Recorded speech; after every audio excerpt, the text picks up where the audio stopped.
The House is coming in here in a couple minutes for votes on measures debated earlier, one of them dealing with the duck stamp program. And today the House voice voted a couple of bills. One of them would require the Food and Drug Administration to create a system to track the distribution of prescription drugs.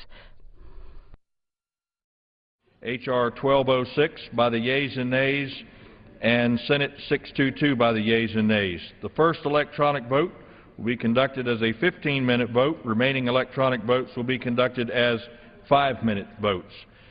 The unfinished business is on the vote on the motion of the gentleman from Virginia, Mr. Whitman, to suspend the rules and pass H.R. 1206, on which the yeas and nays are ordered. The clerk will report the title of the bill. Union Calendar Number 43, H.R. 1206, a bill to grant the Secretary of the Interior permanent authority to authorize states to issue electronic duck stamps and for other purposes. The question is, will the House suspend the rules and pass the bill? Members will record their votes by electronic device. This is a 15-minute vote.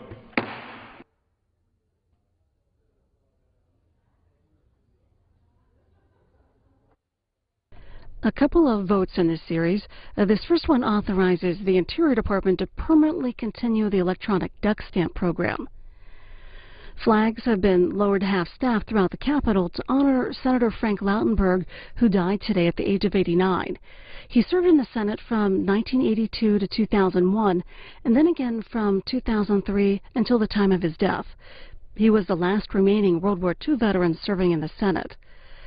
Senate Majority Leader Harry Reid paid tribute to Senator Lautenberg on the Senate floor, and in a statement said, "History will show that Frank is one of the most productive senators in the history of America." And part of a statement from President Obama, "Michelle and I were deeply saddened to learn of the passing of Senator Frank Lautenberg, a proud New Jerseyan who lived America's promise as a citizen and fought to keep that promise alive as a senator." The funeral for Senator Lautenberg will be at a synagogue in New York City on Wednesday, starting at 11:30 a.m. Eastern. President Obama hosted a conference today at the White House focusing on mental health issues, following up on his promise to bring more attention to mental health after last year's shooting in Newtown, Connecticut. Here he is opening the conference.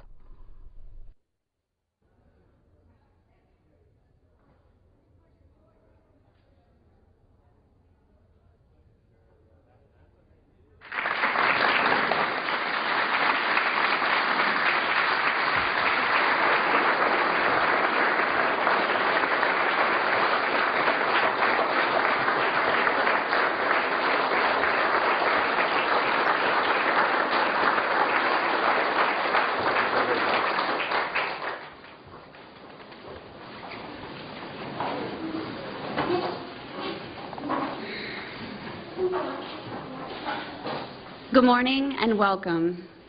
I'm Janelle Montano, and I feel deeply honored to be here with you today to openly discuss the very important topic of mental health in America today.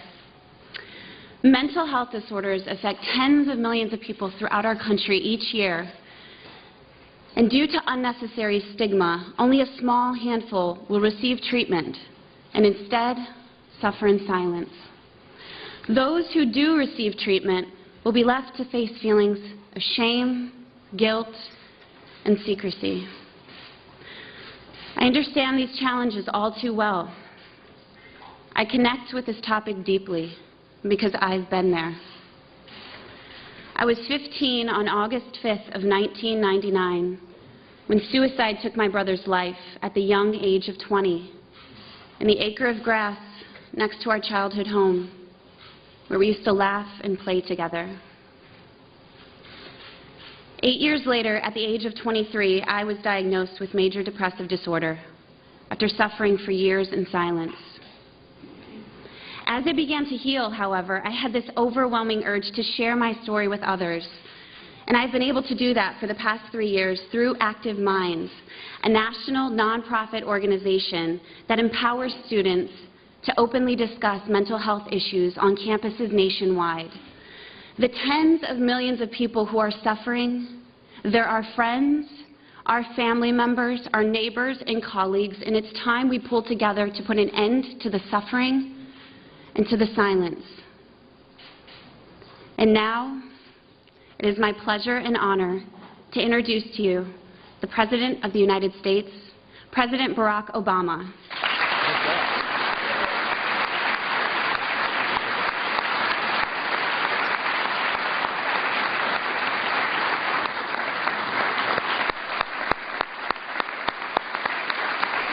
Well, thank you, everybody.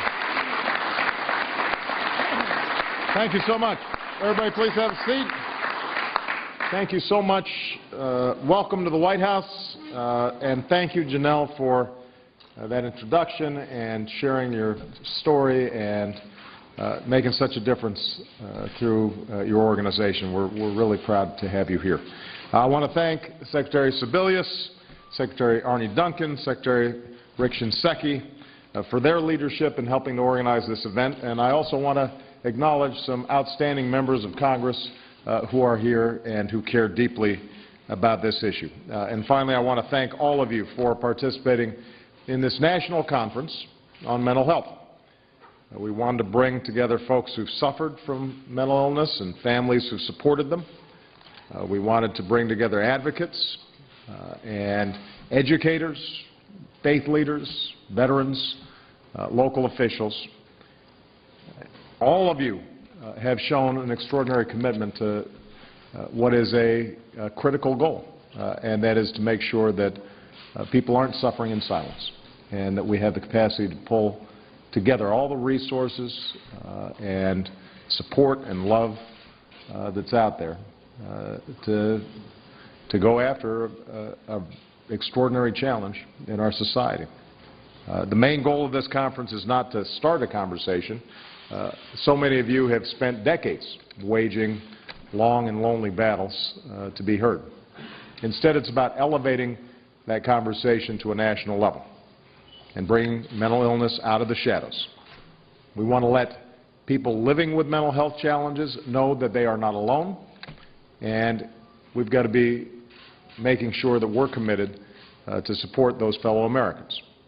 Because struggling with a mental illness or caring for someone who does can be isolating. And I think everybody here who's experienced the issue in one way or another understands that. You know, it begins to feel as if not only are you alone, but that you shouldn't burden others with the challenge. And the darkness, day in, day out, what some call a cloud that you just can't seem to escape, begins to close in. The truth is, in any given year, 1 in 5 adults experience mental illness. 1 in 5. 45 million Americans suffer from things like depression or anxiety, schizophrenia or PTSD. Young people are affected at a similar rate. So we all know somebody, a family member, a friend, a neighbor, who has struggled or will struggle with mental health issues at some point in their lives. Michelle and I have both known people who battled severe depression over the years, people we love. And oftentimes those who seek treatment go on to lead happy, healthy, productive lives. So we know that recovery is possible, we know help is available, and yet as a society we often think about mental health differently than other forms of health. So you see commercials on TV about a whole array of physical health issues, some of them very personal.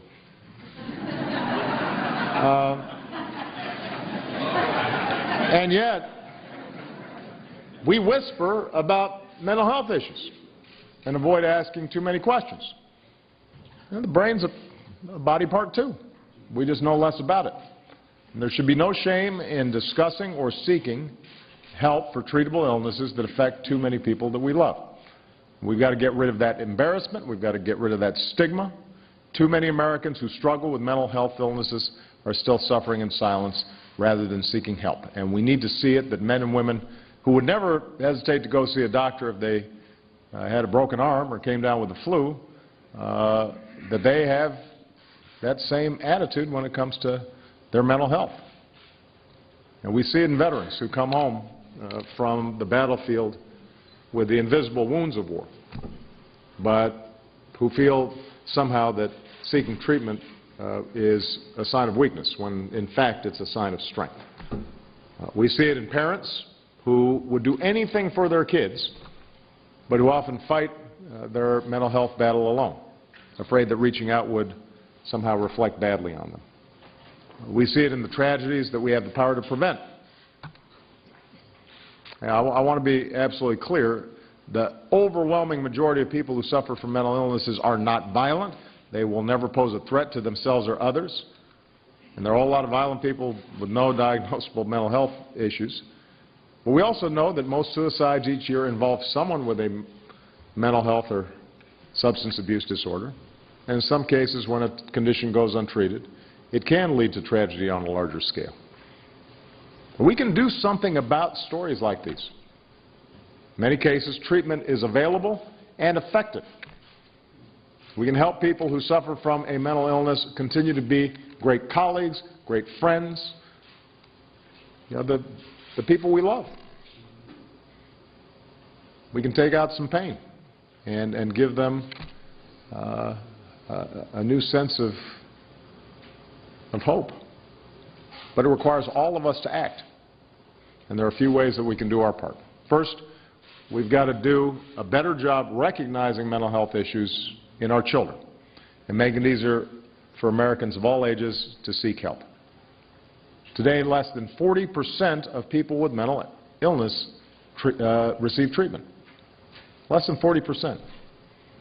Even though 3/4 of mental illnesses emerge by the age of 24, only about half of children with mental health problems receive treatment.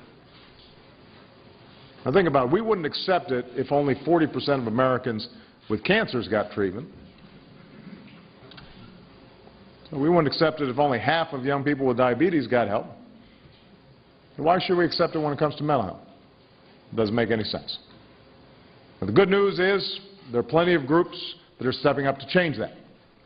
So a former colleague of mine, Gordon Smith, a former Republican senator, lost his son to suicide 10 years ago.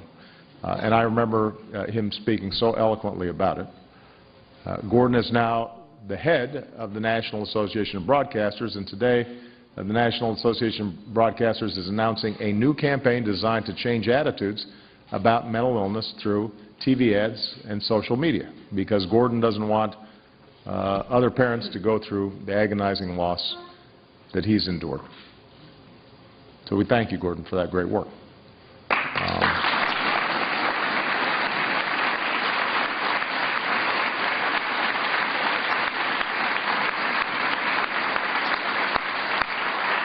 You've got secondary school principals who are holding assemblies on mental health. You've got organizations like the YMCA who are volunteering to train staff to recognize the signs of depression and other mental illnesses in our young people. You've got leaders from different faith communities who are getting their congregations involved. And dozens of other organizations have today made similar commitments. So we're very thankful to all of you. There are other people who are leading by example. My great friend Patrick Kennedy, when he was running for re-election back in 2006, he could have avoided talking about his struggles with bipolar disorder and addiction. Let's face it, he's a Kennedy. He was, his seat was pretty safe. Everybody loved him. And yet, Patrick used his experience as a way to connect and to lift up these issues, not hide from them. And one day a woman came up to Patrick at a senior center and told him she was afraid to tell her friends she was taking medication for a mental illness because she was worried they might treat her differently. And she told Patrick, "You're the only one who knows aside from my son." And so Patrick started realizing how much power there could be for people to speak out on these issues. And Patrick carried these stories back with him to Washington, where he worked with a bipartisan group of lawmakers, including his dad, to make sure the mental health services you get through your insurance plan at work are covered the same way that physical health services are. A huge victory.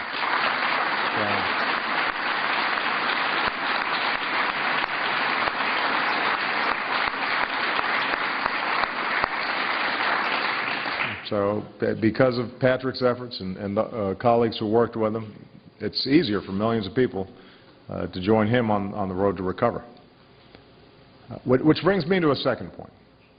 It's not enough to help more Americans seek treatment. We also have to make sure that the treatment is there when they're ready to seek it. For years now, our mental health system has struggled to serve people who depend on it. That's why, under the Affordable Care Act, we're expanding mental health and substance abuse benefits for more than 60 million Americans. New health insurance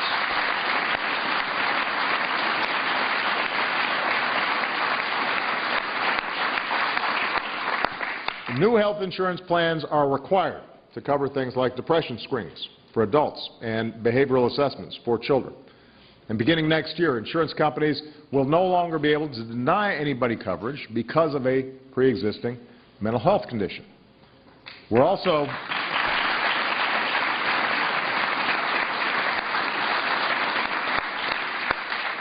investing in science and basic research to make it easier to diagnose and treat disease early. And earlier this year, I announced an ambitious initiative to develop tools for mapping the human brain, which could help scientists and researchers unlock the answers to conditions that affect mental health. We're also doing more to support our troops and our veterans who are suffering from things like traumatic brain disorder, or traumatic brain injury, or PTSD, post-traumatic stress disorder. Now, today we lose 22 veterans a day to suicide. 22. We've got to do a better job than that of preventing these all too often silent tragedies. And that's why we've poured an enormous amount of resources into high-quality care and better treatment for our troops.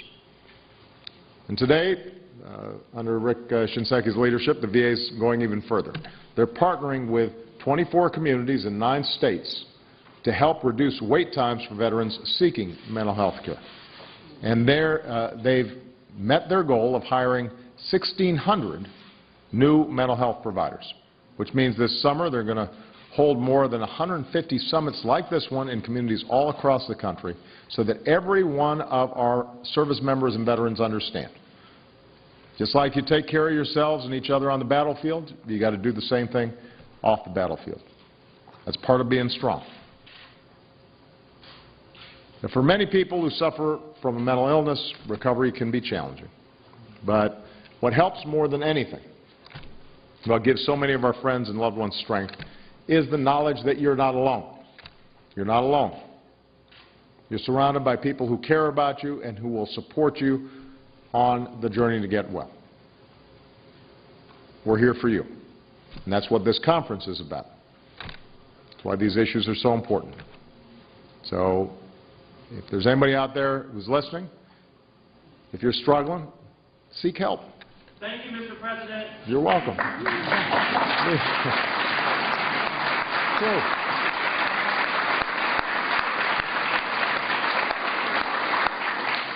If you know somebody who is struggling, help them reach out. Remember the family members who shoulder their own burdens and needs our support as well. And more than anything, let people who are suffering in silence know that recovery is possible. They're not alone. There's hope. There's possibility. And that's what all of you represent with the extraordinary advocacy and work that you've already done. So thank you all for being here. Let's do everything we can to help our fellow Americans heal and thrive. And now I'd like to turn it over to Secretary Sebelius, who will be leading our opening panel. Thank you very much, everybody.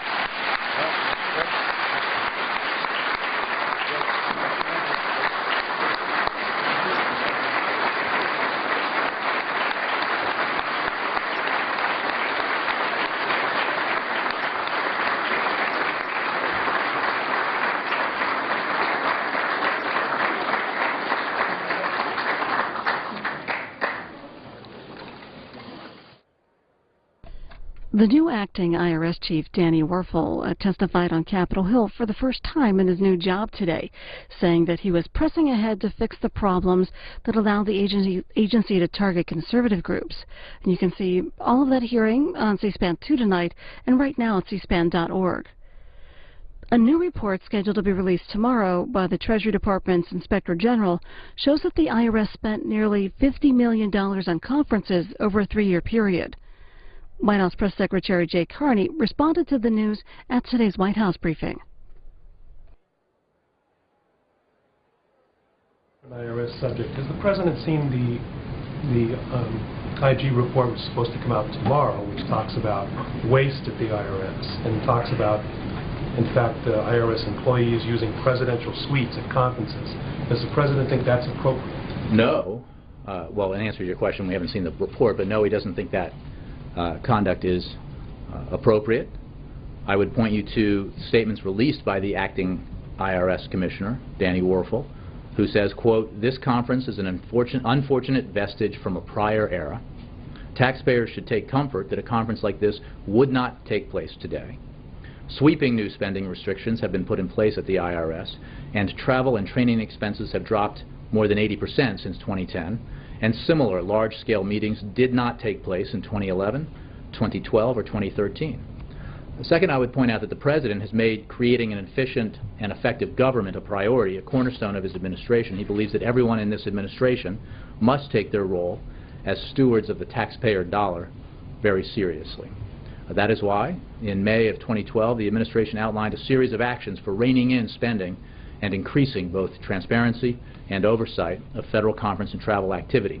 The federal government's spending on travel, which includes conference activity, was reduced by more than $1 billion in fiscal year 2012 as compared to fiscal year 2010. On travel spending, agencies have lowered their spending on travel compared to FY 2010 levels by roughly $2 billion. The Department of Agriculture, for example, reduced travel costs by over $125 million.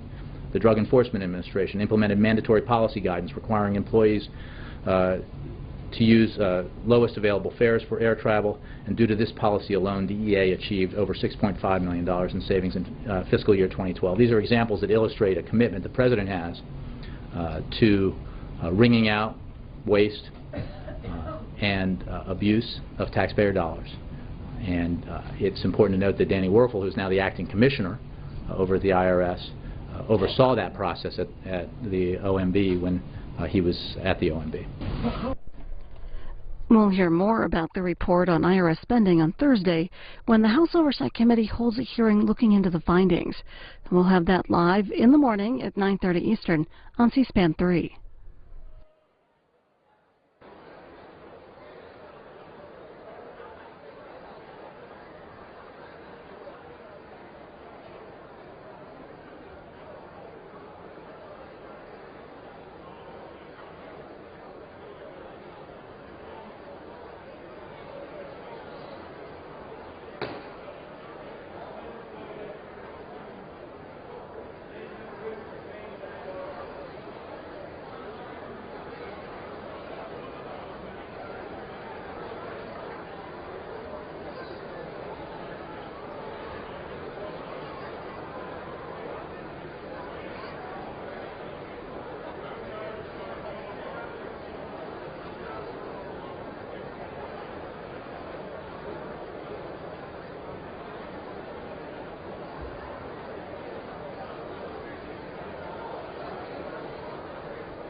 On this vote, the yeas are 401, the nays are 0, 2/3 voting in the affirmative. The rules are suspended. The bill is passed, and without objection, the motion to reconsider is laid upon the table.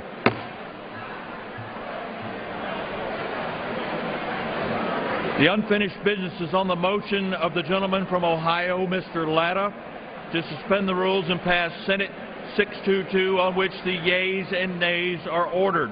The clerk will report the title of the bill. Senate 622, an act to amend the Federal Food, Drug, and Cosmetic Act to reauthorize user fee programs relating to new animal drugs and generic new animal drugs. The question is, will the House suspend the rules and pass the bill? Members will record their votes by electronic devices. This will be a 5-minute vote.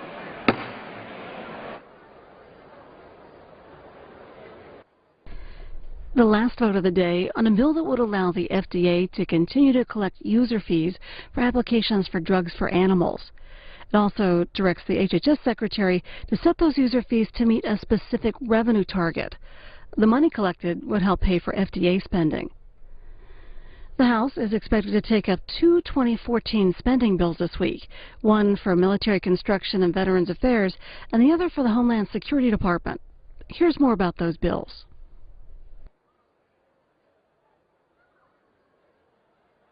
Correspondent for Market News International. House lawmakers are back on Capitol Hill to start work on the annual spending bills that fund the federal government. Which ones are coming up, and what can you tell us about them? Well, it's an interesting season that's starting up really this week because, as you say, the fiscal year 2014 spending bills are finally reaching the floor of this week, the House chamber, where the House will consider 2 of the bills, the Homeland Security funding bill and the Military Construction Veterans funding bills. It's interesting because the appropriations process is off to a bit of a slow start, in part because the House and Senate still disagree very fundamentally on where they're heading.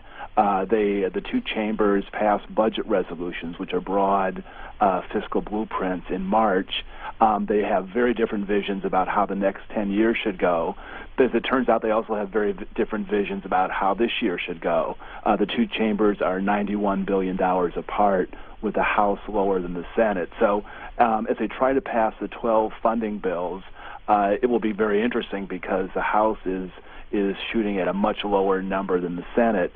And even imagining that all 12 bills were to pass both chambers, which seems somewhat unlikely, they're going to have an awful lot of difficulty trying to resolve the bill. So it seems already that people are thinking, well into the at least a couple months into the future, when the new fiscal year starts October 1, wondering if there's going to have to be a succession of temporary bills or CRs to keep the government funded. Well, since there is no agreed-upon budget blueprint in place, what's your forecast for how easy or how difficult it'll be for the spending bills to get approved in the House and Senate? Well, I think the House, it's interesting, not only do they have different numbers, but they also have different calendars. The House is stepping on the pedal, as it were, this month. The House Majority Leader, Eric Hanna, said that the House is ready to work very hard on funding bills. As we mentioned, they're going to do 2 this week, possibly 2 next week. So they want to devote much of June and July to getting these 12 funding bills through the House, and I think that is likely to happen. Certainly, most of the 12 bills, I suspect, will pass the House before the August recess. The Senate is much harder to read. They are about to start next week on an immigration reform bill that certainly will take the rest of June, I think, to pass. And so then it's unclear if the majority leader is willing to spend all of July on the fiscal year 14 spending bill. So I think the 2 chambers are shooting at different numbers. They're looking at 2 different calendars. They still have not really resolved the big picture fiscal issues. So I think the bills will pass the House.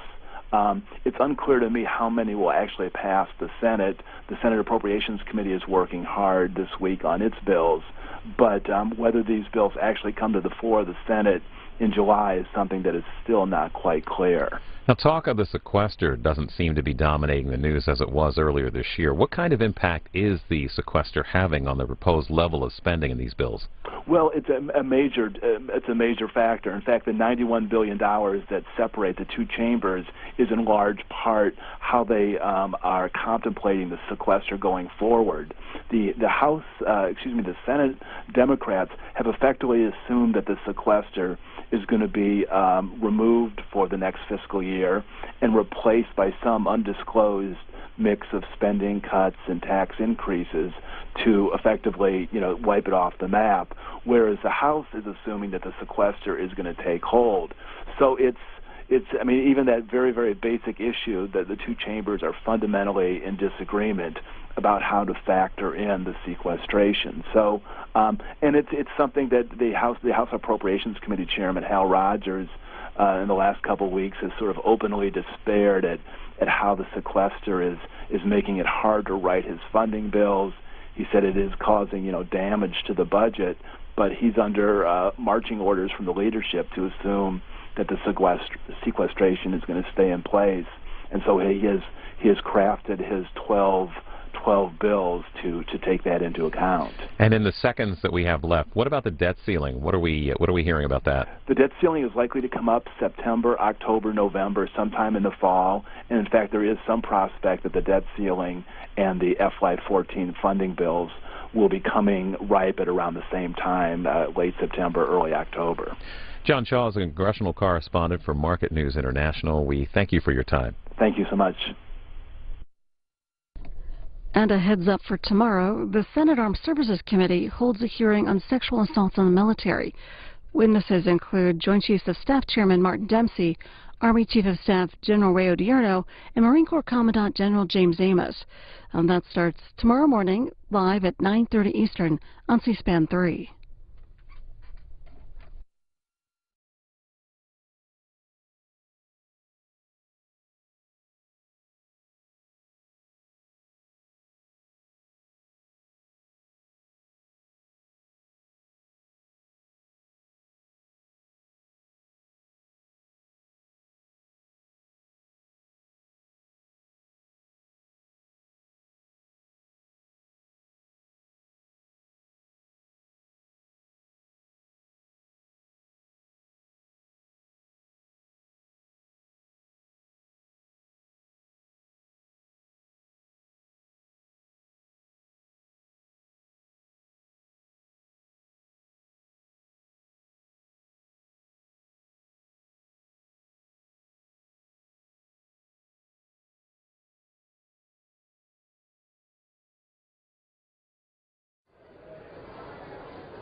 Ms. Spear.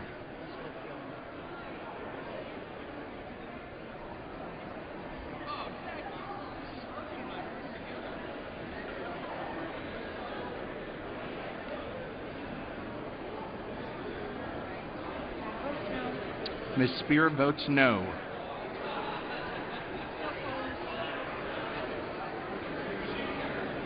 On this vote, the yeas are 390, the nays are 12.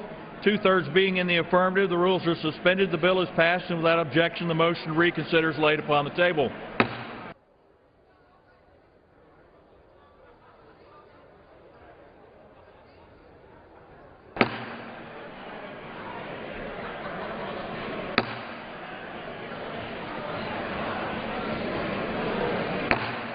The House will be in order.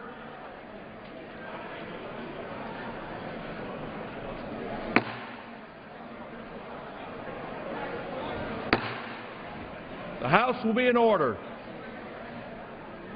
Members will take their seats. Members and staff will remove their conversations from the floor.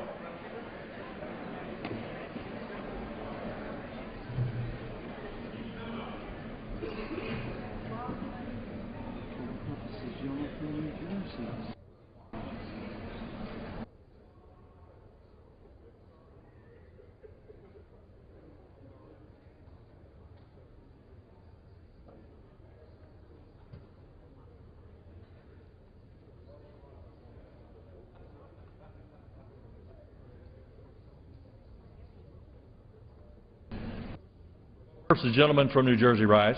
Mr. Speaker, I offer a privileged resolution and ask for its immediate consideration. Clerk will report the resolution.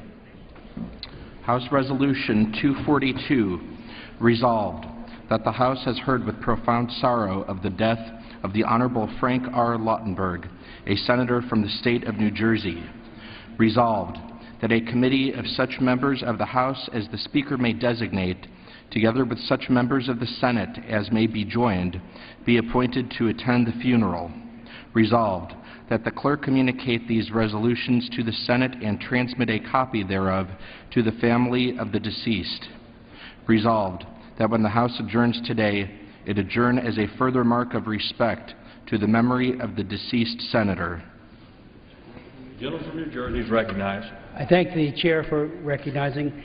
Mr. Speaker and members of the House, it is my sad duty to inform you that Senator Frank Lautenberg has passed away. He died from complications from viral pneumonia this morning at New York Presbyterian Hospital. Frank Lautenberg was 89 years old, and I join with my friends and colleagues from our delegation, and I know the entire House, in expressing our profound sorrow to his family, his wife Bonnie, his 6 children, his 13 grandchildren. Senator Lautenberg will be deeply missed. Just one point, and we will have a special order to honor this wonderful man. He is the last World War II, the greatest generation to serve in the United States Senate with his passing, and I want everyone to know he will be deeply missed. I personally worked very closely with him on a number of issues, in particular on combating anti-Semitism. So, you know, I just want to say that we are all in sorrow for his passing. We pray for him, for his family, and I would like to yield to my good friend and colleague from New Jersey for any comments he might have. I want to thank my colleague, and it's really with a great deal of sadness that we come to the well this evening to announce or to comment, if you will, on Senator Lautenberg's passing. I really can't imagine the Congress without him. I worked on his campaign from the very first day in 1982, and he is the longest-serving member of the U.S. Senate from the state of New Jersey in our entire history. The fact of the matter is that Senator Lautenberg was always there for the little guy. Many of you know that he was a wealthy individual, but he never forgot his roots, and they were very humble roots. And he always believed that the Congress should be there for people in need, and that the American dream required that everyone had an equal opportunity, and that Congress could do things. Frank Lautenberg understood that there were a lot of problems out there, but he felt that Congress needed to work together on a bipartisan basis to solve those problems. And there's so many that I can mention and I won't, but whether it was the nation's infrastructure, mass transit, or all the environmental concerns, whether he wanted to clean up the ocean or clean the air or clean the water for the next generation. He really believed that things could get done here, and he worked hard to get things done. We know that more than anybody else he was able to accomplish a lot because of the hard work that he put into it. So I just want to thank him for all of that and for his legacy, and express sympathy obviously with Bonnie and his family. But he will be missed for what he accomplished, and also for what he told us about what our job is when we're here, to get things done and to worry about the little guy and to make sure that we were always out there working every day to make this a better country. I yield back to my colleague from Leonard, my colleague from north of me. Thank you. Thank you, Congressman Pallone, and thank you, Congressman Smith, the Dean of the Delegation. Senator Lautenberg was a tenacious fighter for the 9 million residents of the state of New Jersey, and tenacity was at the heart of his public service. New Jersey is a state that is complex and that is comprised of many different ethnicities, and Senator Lautenberg represented all of us extremely well. The only person in the history of the state to serve 5 terms in the United States Senate, Senator Lautenberg died with his boots on in the saddle, as he would have wished. He was extremely proud of his roots in Paterson, a great industrial city in this nation, where he was born and raised, and at age 18 he went off to war, World War II, as one of the greatest generation. Senator Lautenberg was the beneficiary of the GI Bill of Rights, and he was able to attend Columbia University, from which he was graduated after the Second World War.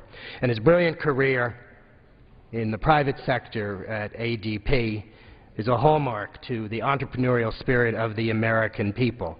But he recognized that he could do more for the people of our state and of the nation when he was elected to the United States Senate in 1982, re-elected in 1988, re-elected again in 1994, a hiatus of 2 years, and then elected for a fourth term in 2002 and again for a fifth term in 2008.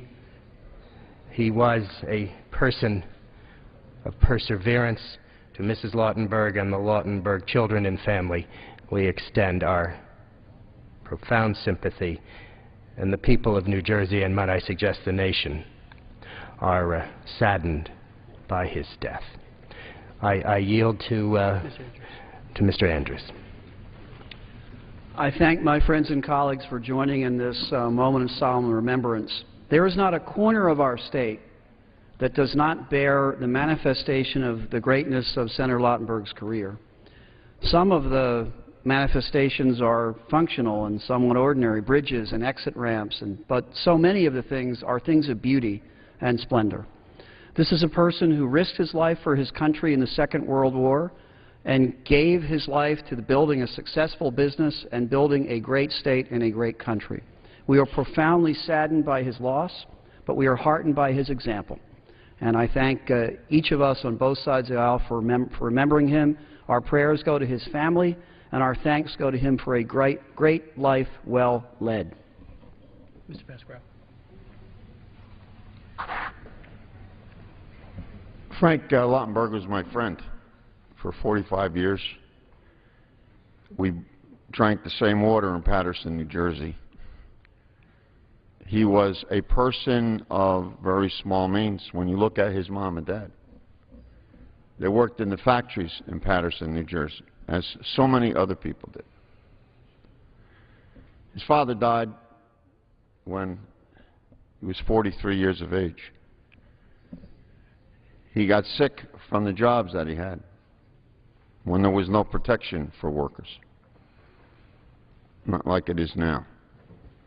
Now, can you picture this in a garage in Paterson, New Jersey, off of Carroll Street, 4 guys together, putting a company together that if you didn't invest in it, you kicked yourself after that. ADP. ADP. He had a business acumen, a business sense that went beyond votes on the floor of the Senate. He was a good guy. And I know that the talking heads would say he was a liberal's liberal. Frank Lautenberg was a very basic conservative guy when it came to our values in this country. He was not a spectator by any stretch. He was in there. He was in the battle.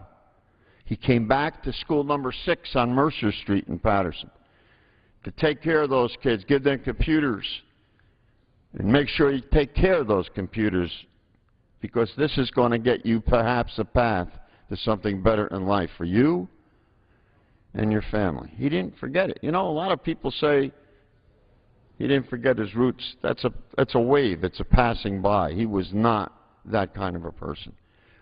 So to Bonnie and to his beautiful family, our best, deepest feelings of condolences and sorrow. We don't know what we've lost, and we never do. But we pray that everyone begins to understand, at least now, that each of us is significant, each of us is important, and as Frank would say, no one's better than anyone else. God bless Frank Lautenberg. Mr. Holt. We mark with sorrow and with admiration the loss of Frank Lautenberg. A loss to Bonnie and his family, a loss to this Congress, a loss to New Jersey, a loss to America. He served in the Army as a youngster. His father died while he was serving in the Second World War. And serve is the right word. He saw service as his duty, as his life, serving other people, never forgetting the common person and the common good. Whether he was working for public health or individual health care or education or helping prevent bullying in schools or teaching foreign languages or providing for safety in chemical plants. He was thinking about the ordinary person. He never forgot that. He never stopped fighting. And the people of New Jersey knew that. They knew they had somebody in the Senate who was looking out for them.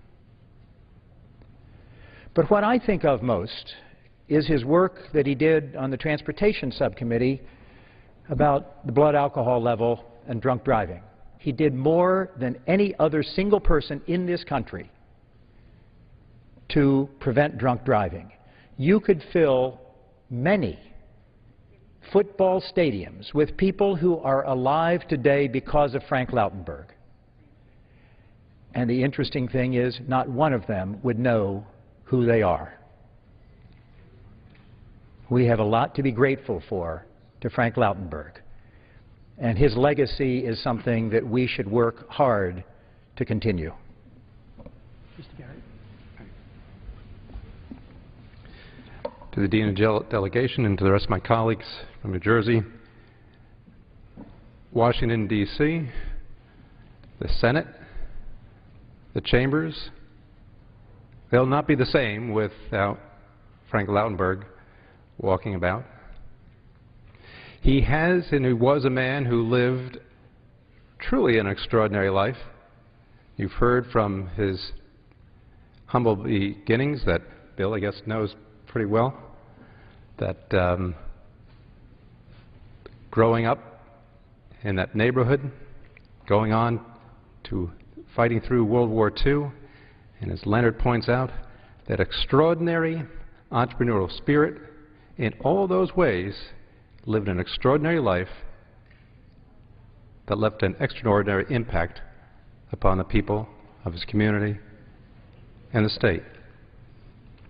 To all those people that benefit from his business acumen, to be able to use that service, to the jobs that he provided, and then to take that and bring it here to Washington and the benefits that he provided even far beyond his own humble beginnings back at home in Paterson and New Jersey, but across the country as well. So we come here today joined in the thought that our prayers are with him, his family, his children and grandchildren, and just hope that through this difficult time that they must be going, that they can find some solace in the fact that so many people come here today and back in New Jersey respect him and appreciate him and thank him for what he did for the state. I yield back. Yield to Albie Osiris.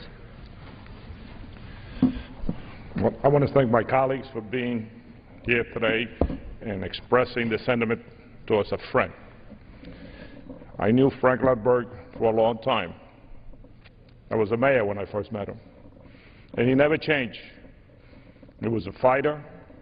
He was a real product of New Jersey, coming from Paterson, serving in the service, starting a business, became one of the best senators we ever had in New Jersey,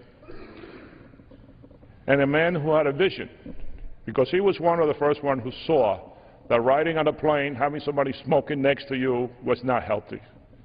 And Frank fought that fight. And President Reagan signed it into law. So today, New Jersey is sad. It's sad because one of its own is not going to be with us anymore. Right down to the end, Frank fought. I remember him fighting Governor Christie. I remember him fighting for the tunnel. So we are all sad in New Jersey today. And the whole family, we extend our condolences to the entire family. Thank you very much. Yield to John Runyon.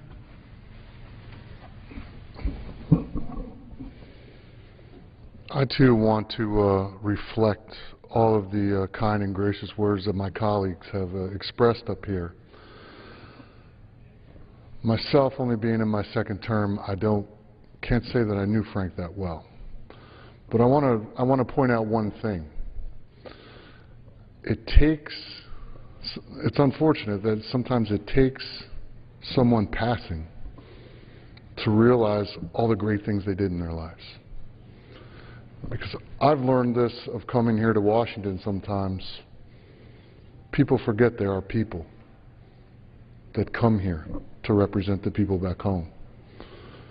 And you forget about the good deeds, the hard work. And when you look at what Frank did, working every single day until today, that is something I think we as Americans, you kind of take that work ethic into everything you do every single day. That's what makes us the greatest country in the world.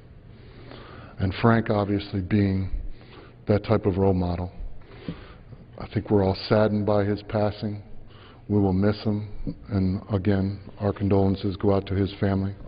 And I thank you all for taking time out to recognize him as an individual, because I think sometimes that is lost. So thank you. Yield to Mr. Payne. Thank you to my colleagues from New Jersey and the House of Representatives. Once again, I stand here in almost over a year with sorrow in my heart. The New Jersey delegation has lost another great member. And Senator Lautenberg had been an example to me over the course of his career. I've seen him in many instances in Newark and other settings. And he always had a common message to young people. And it was that there was nothing special about me, that you could not do this yourself. If you applied yourself in school, worked hard, honored your country, and did the things that were right, then one day you could be in this position as well.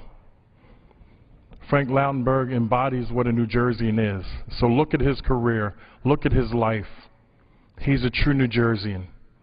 He'll sorely be missed in this delegation, in this House, in this Congress, and in this country. My condolences to his family on this sad occasion. Mr. Speaker, Frank Lautenberg will be missed. As you could hear from my colleagues both sides of the aisle, it is a great loss for the state of New Jersey. We will have a special order next Tuesday to speak even more to his legacy. And at that, I do yield back the balance of our time. The gentleman yields back.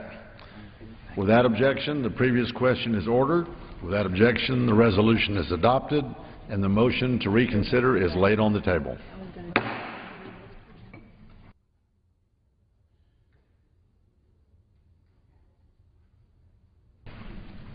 For what purpose does the gentlewoman from Texas seek recognition? I ask to address the House for 1 minute, revise and extend. Without objection.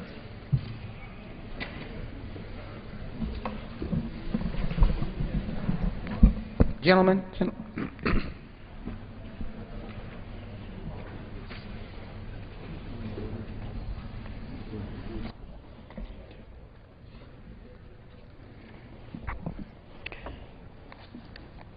Speaker, I, along with fellow members of the Texas and Harris County delegation, stand together to honor and recognize the sacrifice of 4 fallen firefighters who died last Friday, May 31st, 2013, in the city of Houston, serving in the line of duty. We offer our heartfelt sympathy to the families and fellow firefighters of those who died and those who were injured.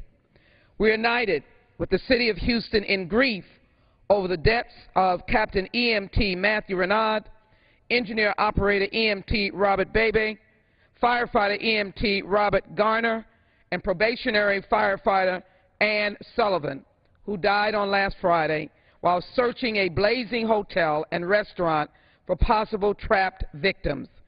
In this 118-year history of the Houston City Fire Department, This was the greatest loss of life of their members while on duty.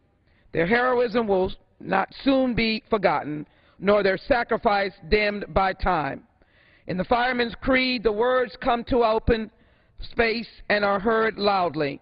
But above all, our proudest endeavor is to save lives of men, the work of God himself.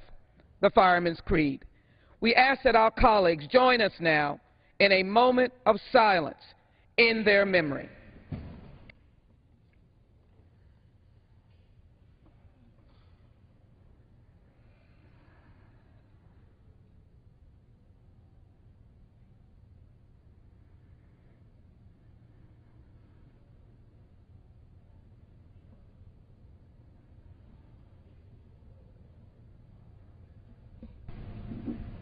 Speaker, we wish them a speedy recovery, and I yield back.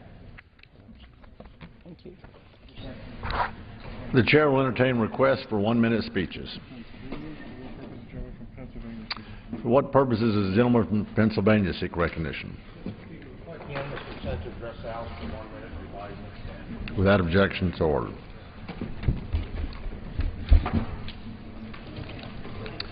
Mr. Speaker, today the White House held a conference on mental health and the importance of removing the stigma associated with seeking mental health treatment.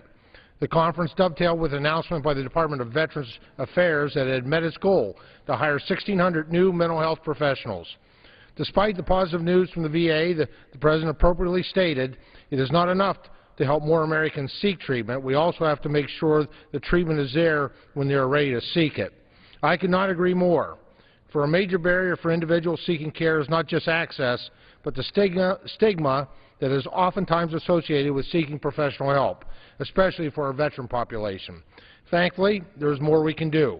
I encourage my colleagues to learn more about H.R. 2001, the Veterans eHealth and Telemedicine Support Act.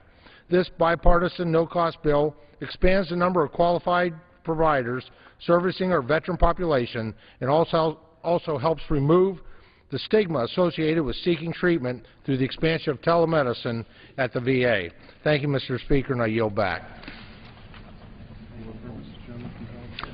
For what purpose does the gentleman from California rise? Without objection, the gentleman is recognized for 1 minute. I rise today to recognize Mark Krogan, the longest-serving school administrator from Castro Valley Unified School District, which is in my district, who will be retiring this year after 27 years of service in the East Bay. Mark was raised and educated in Hayward, California, and after a swimming career at Hayward High School, he earned a swimming scholarship to attend the University of California at Berkeley, where he received his college degree. Mark began a long teaching career after college. He taught kids both in and out of the classroom, coaching a variety of sports, including swimming, basketball, softball, and he even served as the advisor for the ski team. After receiving his master's degree in 1993, Mark began his administrative career as an assistant principal of Canyon Middle School in Castro Valley. Since then, Mark has served as principal at both Marshall Elementary and Canyon Middle School. Over his career as an administrator, Mark has created a positive learning environment and has prioritized the needs of students and their families. His leadership surely will be missed. But if Mark's past service is any evidence of what to expect of him in the future, surely we have a lot in store for what his public service will bring to our community. I wish Mark the best in his retirement. It is well earned. And I yield back the balance of my time. For what purpose does the gentleman from Texas arise? Speaker, I ask unanimous consent to address the House for 1 minute. Without objection, the gentleman is recognized for 1 minute. Mr. Speaker, the tax man has gone wild. The IRS spent $50 million on boondoggle conferences. At one conference, the agency declined the cheaper government group rate and instead opted for perks including stays at swanky presidential suites, free drinks, and high-dollar tickets to the L.A. Angels baseball game. Now, isn't that lovely? The IRS spent thousands on touchy-feely speakers, including a $17,000 lecture about leadership through art, more like the art of wasting money. The taxocrats turned filmmakers spent $50,000 for videos including spoofs of Star Trek, Gilligan's Island, and line dancing to Cupid Shuffle. Cupid Shuffle? Are you kidding me? Mr. Speaker, this is corrupt, contemptible behavior. Ironically, instead of tracking our tax dollars, the Internal Revenue squanderers waste tax dollars. The head of the IRS says the expenses were inappropriate. Well, no kidding. When the revenuers find inappropriate behavior by taxpayers, the taxpayers pay more taxes with interest. The IRS should return the $50 million with interest to the Treasury. And it's time to audit the tax man. And that's just the way it is. I yield back.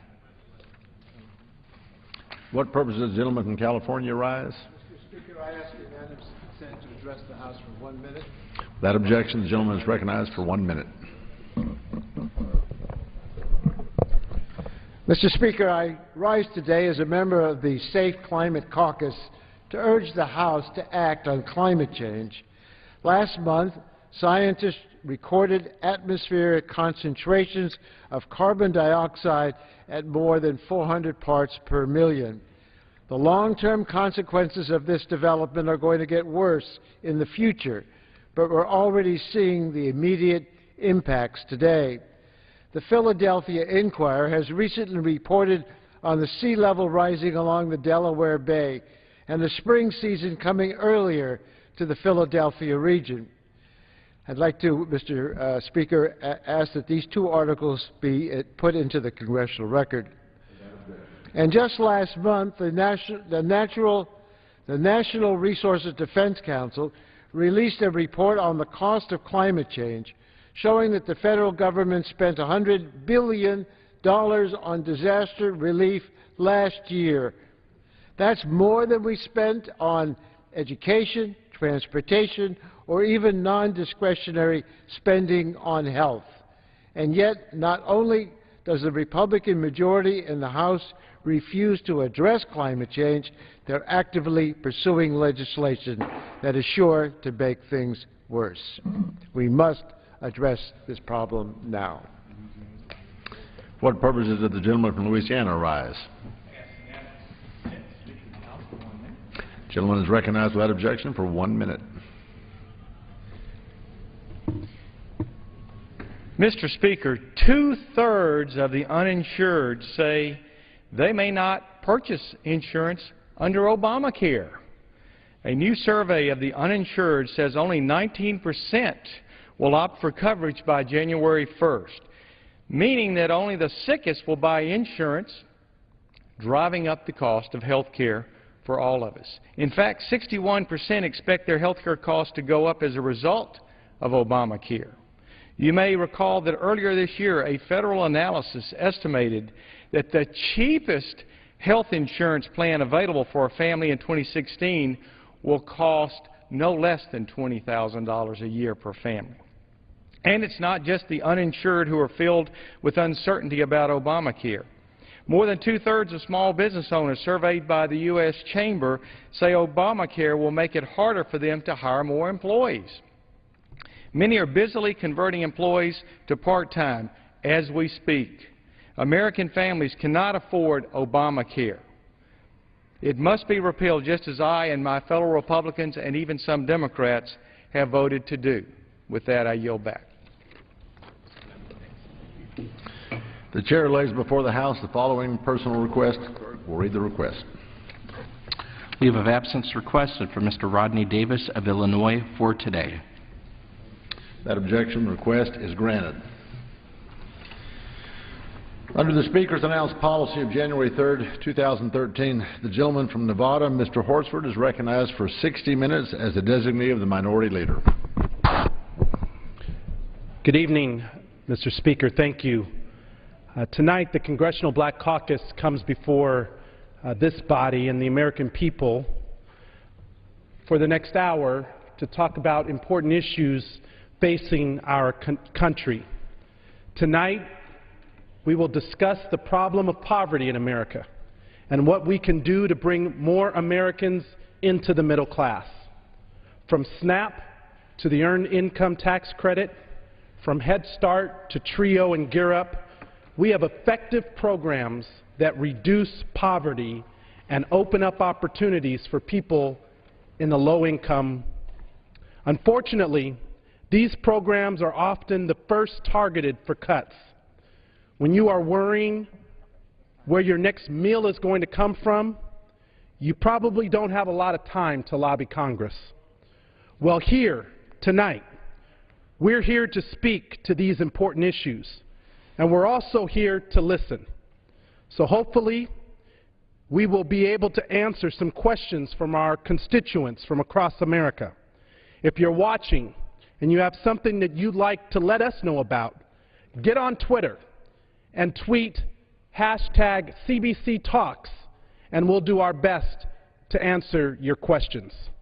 At this time, I'd like to turn to the chair of the Congressional Black Caucus, the gentlelady from Ohio, the woman providing tremendous leadership to the members of the Congressional Black Caucus to bring forward the issues that are facing so many American families, and those families particularly in poverty today. They have a voice, and for the next hour, we're going to bring their voice to this body here in Congress. Thank you so very, very much for yielding. And I, as always, want to thank Congressman Horsford and Jeffries for leading the Congressional Black Caucus Hour. Today's topic is critically important. The rapid rise of poverty, and particularly the rapid growth of poverty in minority communities, is troubling. The latest Census Bureau numbers report that 15% of Americans live in poverty. The poverty rate among African Americans is nearly double the national rate, 27%. And almost 1 in 4 African American children lives in poverty. I'm not sure how many children you come in contact with each day, but this statistic means that every 4th African American child you see lives a life of struggle. Food is scarce in their home.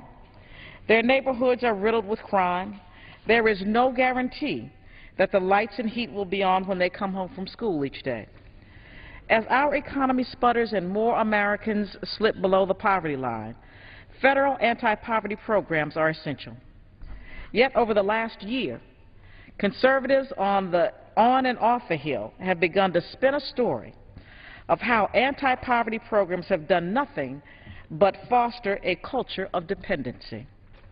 On Capitol Hill, lawmakers have used this narrative over and over again, giving them license to place social safety net programs on the chopping block. While the Republicans' budget retains tax breaks for the wealthiest Americans, it places Social Security and Medicare on the chopping block. House leadership will send a farm bill to the floor that reduces total spending by almost $40 billion over 10 years. And what's most troubling, more than half of the cuts come from the Supplemental Nutrition Assistance Program, otherwise known as SNAP, otherwise known as food stamps. This bill alone would cut off nearly 2 million people from SNAP. Making matters worse, anti-poverty programs around the country are reducing services because of sequester. Our communities cannot continue to face cut after cut while Washington does little to create economic opportunity. This week, we will consider the Military Construction and Veterans Affairs Appropriations Bill. I want to make sure we bring attention to the vast poverty plaguing veterans. As our troops come home from Iraq and Afghanistan, the United States must prepare for their return. Many of our vets will need help from local safety net programs, but due to budget cuts, help is not guaranteed. As the statistics show, homelessness will be the reality of thousands of returning veterans. This Congress cannot continue to ignore poverty in our communities. This Congress cannot ignore the fact that nearly 1.5 million veterans live in poverty. America cannot be complicit in allowing families, children, and our nation's veterans to struggle without assistance. Not now, not ever. The CBC will continue to advocate for policies that eliminate persistent poverty. We will rightfully defend critically important anti-poverty programs. Our goal is to create opportunities for all Americans, opportunities that help improve lives and move people closer to achieving their version of the American dream. I thank you, and I yield back. Thank you to the chair for your leadership and for fighting the fight on this very important issue of poverty in America. You know, over the last week, we had our work period, and I had the opportunity to be in my district, Mr. Speaker, and one of the things we did was an outreach event where we had a commuting with your congressman. I boarded a bus, public transportation in my district, and I met and listened to my constituents for 4 hours as we traveled throughout the various corners of my district, from Centennial Hills to downtown to the new Veterans Hospital, where our veterans literally boarding a bus in a wheelchair, and to listen to the struggle that so many Americans are facing, the fact that they are struggling to even make ends meet. The mom who boarded the bus takes 2 hours each way to get to work. They can't always make it to a town hall meeting. They can't always come to our district offices. But they deserve to have a voice here in Washington on these important issues. And so much of what this Congress is talking about is the budget and the priorities of the budget. Well, that mom is a priority of mine. That veteran who takes public transportation to get to their veterans appointment is a priority of mine. That young man who is 17 years old going to his first job interview so that he could work his way through college is a priority of mine, and it's a priority of my colleagues who are here tonight, along with the co-chair for CBC Hour, Mr. Jeffries from New York. We're going to bring a voice to these issues tonight and every day, as the CBC does. At this time, I'd like to turn to my colleague who co-chairs Poverty and the Economy for the CBC, as well as chairing the WHIPS Task Force on Eliminating Poverty, the gentlelady from California, Representative Lee. Thank you very much, Mr. Speaker. First, let me thank my colleague for your tremendous leadership and for leading, once again, yourself and Congressman Jeffries, leading the charge on another timely and important topic, the ongoing crisis in poverty. You both are continuing with the tradition, in the tradition of the Congressional Black Caucus as being the conscience of the Congress. And so thank you very much, and thank you for your leadership and for your commitment to really the least of these. And I think in your remarks, Congressman Horsford, you laid it out as clear as anyone could lay it out. So thank you. As the co-chair of the Congressional Black Caucus Poverty and Economy Task Force, as well as Congressman Horsford said, the chair of the new WHIP Task Force on Poverty and Opportunity, let me just highlight how truly important it is to continue to first fund programs that lift Americans out of poverty. Now, income inequality continues to grow, and unfortunately, too many people who are working are poor, and they're living on the edge. It's truly unacceptable that 46 million people in our country live in poverty, in the richest and most powerful country in the world. 16 million of those are children. In communities of color, poverty rates are even worse. A staggering 27% of African Americans are living in poverty. And so the Congressional Black Caucus, through the tremendous leadership of our chairwoman, Congresswoman Marcia Fudge, has made the eradication of poverty a key priority.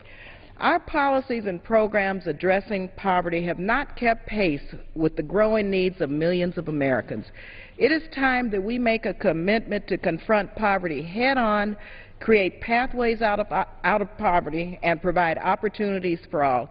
Yes, we want to make sure the middle class is strong and survives, and the middle class does not fall back into poverty. But you know, we have many, many people who are not even part of the middle class and who are striving and working hard just to maintain and take care of their families, and who one day would like to be part of the middle class. And so the Congressional Black Caucus and our WHIP Task Force and many in this body continue to speak on their behalf and represent them. And that's why many of our CBC colleagues came together with myself and others to introduce H.R. 2182, which is the Half in 10 Act of 2013. The Half in 10 Act would establish the Federal Agency Working Group on Reducing Poverty. The working group will develop and implement a national strategy to reduce poverty in half in 10 years, as well as provide regular reports of its progress to Congress and the American people. Our nation needs a coordinated and comprehensive plan to bring an end to poverty in America. It is morally right, economically sound, and fiscally prudent. So I urge all of our colleagues to join us and support the Half in 10 Act. It's beyond time that we put the ongoing crises of poverty on the front burner for this country. Yet the draconian sequester and harmful budget cuts to vital human needs programs are only making things worse for struggling families. While some in Congress continue to support gutting programs, and I serve on the Budget Committee and the Appropriations Committee, and it was mind-boggling to hear the other side talk about a commitment to reducing poverty, yet gut, mind you, gut the vital programs, the ladders of opportunity, the pathways out of poverty that help people get out of poverty, such as the Supplemental Nutrition Assistance Program, better known as food stamps, the Women, Infant, and Children's Programs, WIC, Meals on Wheels, all of these programs, the Earned Income Tax Credit that lift people out of poverty. Our chair mentioned the House Farm Bill. Let me emphasize this again. The reauthorization includes more than $20 billion, mind you, $20 billion, in harmful and fiscally irresponsible cuts to the food stamp program, our nation's first line of defense against hunger. Not only is cutting SNAP morally wrong, it's economically bankrupt. Cuts to nutrition programs will cost the government more money and in the nation as in the long run, but also it is just probably the worst thing that I have ever seen proposed. As a former food stamp recipient myself, I know firsthand how important these safety net programs are. I would not be here today if it were not for the lifeline that the American people extended to me when I was a single mother struggling to care for my kids. No one wants to be on food stamps. No one. Everyone wants a job. They want to take care of their kids. But, you know, there are bumps in the roads, and the economy, you know, has not turned around for many, and so that bridge over troubled water needs to be there. So a $20 billion cut, people cannot afford that. Our economy cannot support that. Hungry children do not deserve these cuts, and cuts to any hunger program will have further cascading impacts that will create a bleaker future for our children. And communities of color, again, especially African American communities, will feel these impacts even more. African American communities have higher infant mortality rates, diabetes, HIV and AIDS, and are more likely to be uninsured. If we continue to balance our budget on the backs of the most vulnerable, we will surely push these families over the edge. That is why members of the Congressional Black Caucus will do everything in our power to ensure that our nation's most vulnerable are protected. Starting next week, in an effort to highlight the impact of any further cuts to our nation's food and nutrition programs, myself, as well as Congressman Jim McGovern, our Congressional Black Caucus Chair, Marcia Fudge, Congresswoman Jan Schakowsky, our Democratic Vice Chair, Joe Crowley, and others, are leading and taking part in the Food Stamp Challenge. We need to raise the level of awareness of what is taking place here in Washington, D.C., and so we are going to commit ourselves to limiting our food budget to the average SNAP benefit for a week. That's $1.50 per person per meal. We will show how vital it is to strengthen and fully fund SNAP, and we're asking all of those who can do so join with us. Yet we will just be on this for a day or a week. Millions of people will live daily on $4.50 with no end in sight. And so finally, let me just say we must protect the most vulnerable, grow the economy, and our anti-poverty programs like SNAP, which is one of the best programs to do that. So I urge my colleagues to reject these cuts, stop sequestration, and let's work together to create jobs, because that's what everyone needs and wants, and lift the economy for all. Thank you again for your leadership, and I yield the balance of my time. Thank you, Congresswoman. Let me just engage you for a moment, because you hit on a number of points, and I want, again, to make sure that we are providing a voice to these very important issues. And to follow the conversation, if you're tuning in, go to our hashtag at #CBCTalks. But you focused on the fact that nearly 46 million people in our country live in poverty. 16 million of them are children. You talked about the poverty line, and in 2013, the poverty line for an individual was $11,490.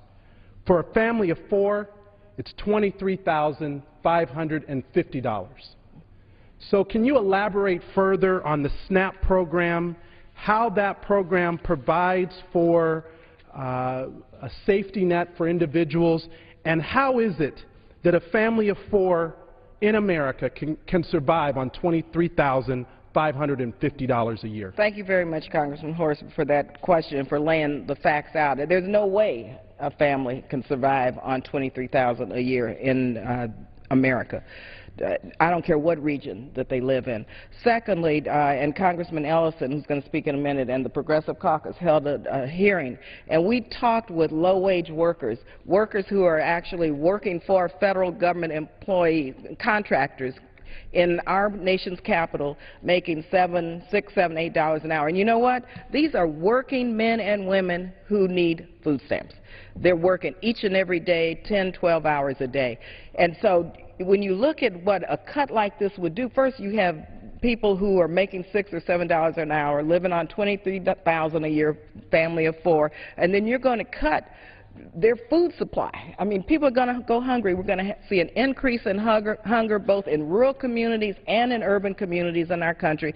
And in the long run, it's going to just cost. If people just care about the fiscal impact, which I hope everyone in this body cares about, first the human and the moral impact, but also, you know, the economy and the economic impact, you know, we're going to pay in the long run. And so it's just wrong, and it doesn't make any economic sense, and there's no way people in this country, in America, the wealthiest and most powerful country in the world, should be able can survive off of $23,000 a year. We need to, first of all, raise the minimum wage. We need a living wage. In my region, it would be about $25 an hour. You know, people deserve to live the American dream, and they're not. Well, I know the challenge is something that you have called upon for people to accept. This is a reality for 16 million children, 46 million Americans who are living at this level now. The average meal is $1.48 per meal. $4.50 a day, Congressman Horsford. And let me tell you, these people are living in our districts, in Democratic members of Congress's district, and Republican districts and independent districts. They're in rural communities and urban communities. So unfortunately, it's an equal opportunity. Yeah. Poverty is not partisan. No way. And so we need bipartisan support to begin to eliminate poverty. Well, thank you very much, Congresswoman Lee, and thank you for your leadership and for those solutions that you're offering to help move people out of poverty and into the middle class, and recognizing that many of these programs that those on the other side propose to cut are actually safety nets. The sequester alone would cut $85 billion, but would directly affect 50 million Americans living below the poverty income line. So they're hurting the very people that we should be sustaining during these difficult economic times. Adding insult to injury. That's what is happening here. At this time, Mr. Speaker, I'd like to turn to my colleague, the gentlelady from Wisconsin, the alum of TRIO, and she is a dynamic leader who talks so much about the need to help young people get the quality education, particularly first-generation college students. And I know we're having a college student debate right now on whether or not we're going to allow student loan rates to double on July 1st. The Republican plan puts students in debt, provides no certainty. We're hoping that between now and July 1st we'll come up with a bipartisan solution that will keep our college loan rates and will address the more comprehensive need to make college more affordable. I defer to the gentlelady from Wisconsin, Congresswoman Moore. Well, I want to thank you so much, Representative Horsford from Nevada, and Representative Hakeem Jeffries as well. who's here with us, for focusing on this effort and to conduct this evening this special order on lifting Americans out of poverty. You know, it was very, very difficult to listen to Representative Barbara Lee provide those data and those statistics of the numbers of Americans who were living in poverty, and reflecting on my own personal experience, reflecting on what I see every single day among my constituents, the stark poverty, especially of children. It is very, very difficult to talk about this because this is just not abstract. This is very real. For the purposes of this discussion, though, with your permission, Representative Horsford, I would like to just modify your motto or your theme for one moment. Instead of talking about lifting Americans out of poverty, I'd like to talk about lifting America out of poverty. You see, America is heading down the road to not just have 46 million Americans living in poverty, not just having half of Americans during the recession relying on food stamps and having that as their only means of support, not just having African Americans or Hispanics or those living in stark rural poverty being the victims of poverty, but having poverty pervade our entire community, because we, by not investing in educational opportunity of young people, are eating our seed corn. Wise farmers have taught us not to eat our seed corn. And they say that when we do that, you know, when you plant something, you eat a certain portion of it and you preserve some of it so that you can plant and have a harvest for the future. And those people who eat their seed corn are committing an act of desperation. And that is what we're doing by cutting off educational opportunity to programs. I'm specifically talking about TRIO. TRIO is a set of federally funded college and university-based educational opportunity outreach programs that modify and support students from low-income backgrounds. From first-generation students, it's not a race-based program, but it includes military veterans, students with disabilities. Currently, they serve about 790,000 students from middle schools through postgraduate studies.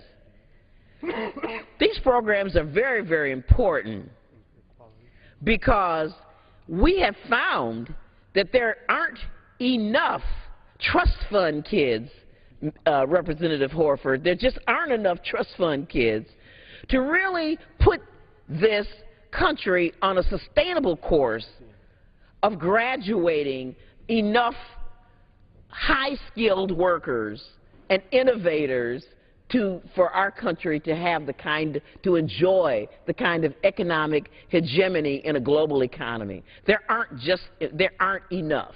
If we graduated every high school senior this June, if every single high school senior went to college, it still would not be enough in order for us to reach those goals of maintaining global hegemony. And yet, we have allowed, since 2005, the TRIO programs to lose $66 million in funding, which translates into 88,000 fewer low-income and potential first-generation students, including adult learners, military veterans, and students with disabilities to study. And of course, under sequestration, which went into effect March 1st, TRIO has received another $42 million cut, which means that at the beginning of the 2013-14 program year, individual grant awards will be reduced by 5%, and that translates into 40,000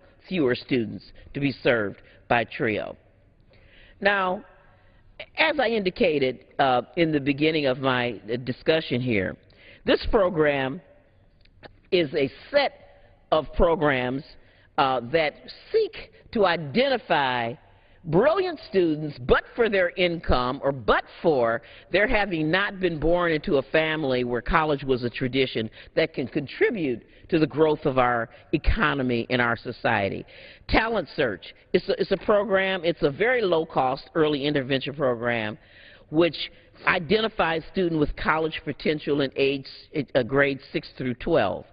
And they really work toward giving students information about going to college. 79% of Talent Search participants were admitted to post-secondary institutions. Upward Bound is an intensive intervention program that prepares students for higher education. And of course, 77% of these students who participate in Upward Bound enroll in college. The Upward Bound Math Science program, which we know we need more of them, is a model similar to Upward Bound. And 86.5% of these students go on to college. We have Upward Bound for veterans, student support services, and again, the numbers are very, very high for students who matriculate and complete in these programs. The Educational Opportunity Centers is a program where we have reached back for displaced workers, people who have not been in college, and bring them back into a fold. And we have seen a 57% increase in the number of participants who have been college dropouts that have re-enrolled or displaced workers. And we also have the Ronald E. McNair Baccalaureate Achievement Program, named after the famous astronaut who lost his life, which prepares low-income minority students for doctoral programs. You know, I will yield to you for questions, Mr. Horsford, but just let me finish this segment by reiterating this point. If we fail to invest in young people, I mean, starting out with starving them, you know, I'm still reeling from the comments of my colleague, Barbara Lee, because the food stamp bill that is before us would have nearly 250,000 students lose their free lunch program. And the majority of folks who are served by the food stamp program, you know, are not these welfare queens or slick hustlers. They're elderly, children, and disabled people. So if we as a country have decided that we don't need to feed babies, we're eating our seed corn.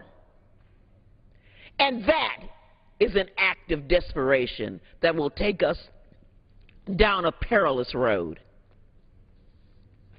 Thank you, Congresswoman Moore, and I couldn't agree with you more when you talk about, first and foremost, your last point, which is if we fail to invest in our children, in our elderly, and in the disabled, then we have done a disservice to them and to our in society as a whole. That's exactly right.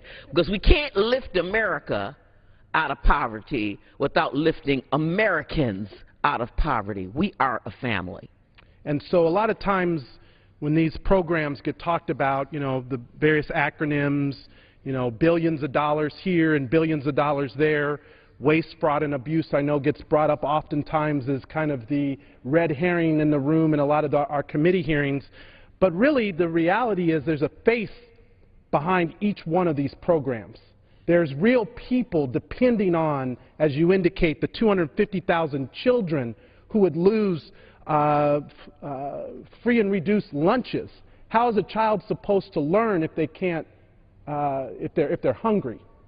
How are they supposed to focus if they haven't been able to see a doctor or see a dentist? So these are real issues that are facing this Congress, and I know a lot of times, again, those on the other side somehow want to make this out more than what it is on the people and how it affects people. Well, I can tell you, we can have a society by design or by default. We could just let it all go as it will. I was very moved earlier by the tribute that our colleagues on a bipartisan basis made to Senator Lautenberg upon his passing. And once again, here's an example of an American who ultimately became very wealthy, but it was because America embraced him with their values. He went to school on the GI Bill. He was able to go to school. He did not have any wealth. And because he was an American and an American soldier, he was able to benefit from our community of interest to build not only a great senator, but great economic enterprises and a lot of jobs that he created. And that's the way America is supposed to work. And we need to realize that educational opportunity is one of our basic strategies for staying on top in a global economy. And opportunity, I think, is the key word there, Mr. Speaker. This isn't about a handout. This isn't about providing social services. It's about opportunity. And education is one of those most fundamental opportunities. And you, again, as an alum of TRIO programs and an advocate for funding of TRIO, Gear Up, these programs which provide tremendous opportunity to particularly first-generation college students, those who, may not have even had the knowledge of how to go about applying to enroll, let alone financial aid and scholarships. But yet it's that opportunity, that door to opportunity, that then leads to careers and their ability to contribute, to sustain for themselves and their family. That's what we're talking about, Mr. Speaker, is providing that opportunity. And right now we're having this big debate of whether that opportunity should come with a huge burden of debt. Exactly. Because if they finish school, when they finish school, should they be so far in debt they can't afford to buy a home, to buy a car, to start saving for their future? Or should they be, focused on paying $1,000, $1,500, $2,000 a month in debt for college loans? And that is an extremely important point, because these young people who are going to college are doing us a favor to become educated. The jobs, making the widgets are dying out from not only technology, but from outsourcing. We're going to only win this game by having the highest skilled worker, whether it be in farming or manufacturing or research and development. And to see this Congress gutting research and development, anything that looks academic or associated with intelligence or studying at all, or just across the board decimating it. Again, it's eating our seed corn, and hopefully we can reverse this curse before they get too far down the line. Thank you so much for letting me participate in this special order. Of course. And with your voice and your continued participation, I'm sure we will do just that, which is to continue to advocate for these as priorities. And I do want to go, as I turn to my colleague from North Carolina, the Vice Chairman of the CBC, to a quick question that came in from the Twitter line. It's from Dr. Davis 920, who asks, how can we increase money in underserved areas for students from high school to college instead of doing more with less funding? So I'm going to ask our Vice Chairman if he would tackle that question as he provides his response. I yield now to the gentleman from North Carolina, Congressman Butterfield. Well, let me thank you, Mr. Horsford, and I have a few points that I want to make. Do you have an idea of how much time we have remaining so I can allocate my time? The gentleman from Nevada has about 26 minutes. Thank you, Mr. Speaker. Mr. Horsford, I think the question that has been raised by the gentleman is a very pertinent point. We've seen over the last 18 to 24 months some very deep cuts in our federal budget. There are some who believe that discretionary spending is too much and that we need to engage in what I call draconian cuts to discretionary spending. And because of that, we've seen discretionary accounts reduced significantly, and it's going to affect what the gentleman has in mind. It's going to affect not only higher education but public education as well. But Mr. Horsford, I want to thank you for allowing me to say a few words here this evening. This is a very appropriate conversation for the Congressional Black Caucus to have. I want to thank you and Mr. Jeffries for coming to the floor each week and lifting up the issues that the Congressional Black Caucus feels are so vitally important for us to debate here in this Congress. Ms. Fudge has left the floor, but I certainly want to thank Marcia Fudge of Ohio, the chair of our caucus, for all that she does. She somehow just stays in perpetual motion, and her staff works so very closely with her. And just want to thank her publicly for all that she does, not only for the people of Ohio, but for us here in the Congress. And what can I say about Barbara Lee? Barbara Lee has been talking about issues of poverty ever since I came to this place 9 years ago, and I just want to associate myself with everything that she said and everything that Congresswoman Gwen Moore said just a moment ago. But Mr. Horsford, I don't know much about your state of Nevada, but I can tell you a lot about my state of North Carolina, and I can tell you these are some tough times. These are tough times for poor people. These are tough times for rural communities all across America. I represent one of the poorest districts in the whole country. 1 in 4 people in my district, Mr. Speaker, including 36% of children, live at or below the poverty level. That's a statistic that is worth bearing. I want to repeat it. 36% of the children who live in my congressional district live below the poverty level, and that is unacceptable. The poverty problem in America is actually getting worse. At a time when it should be getting better, it is actually getting worse. There's a huge difference. There's a huge gap between the haves and the have-nots. The poverty rate now is the highest that it has been in the last 20 years. And in rural North Carolina, median household incomes have dropped since the year 2000. My district has vivid and unfortunate illustrations of poverty. For example, nearly 1 in 20 homes in some counties do not have a telephone or a kitchen. A lot of my friends in urban communities cannot relate to that, but nearly 1 in 20 homes in some counties do not have a telephone or a kitchen. Many of my constituents are still living without indoor plumbing in the year 2013.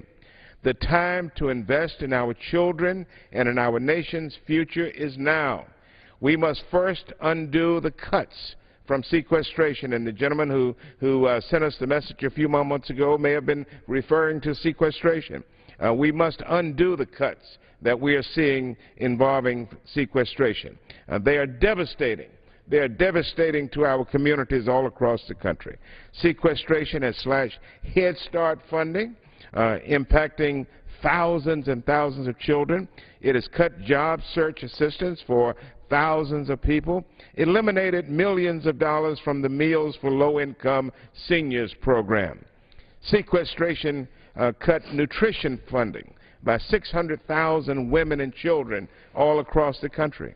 Housing and emergency shelter funding for nearly 100,000 homeless people, and emergency unemployment compensation benefits by nearly 11%. Instead of indiscriminately cutting funding for critical economic development programs, we must invest in programs. And I think, Mr. Horsford, that's what you've been saying each week, that we have this conversation. We must invest in programs which give people a hand up toward making it on their own. Important programs such as emergency unemployment insurance, the Workforce Investment Act, and Supplemental Nutrition Assistance Program, and the Special Supplemental Nutrition Program for Women's, Infants, and Children. We call it the WIC program, that give people the ability to provide for their families. The House version of the Farm Bill, and that's been alluded to by the 2 previous speakers, the House version of the Farm Bill cuts $20 billion from the SNAP program. That is unthinkable. The House version the Farm Bill has cut $20 billion from the SNAP program. SNAP is not a government throwaway or handout. SNAP monies go directly to needy families that are in need the most.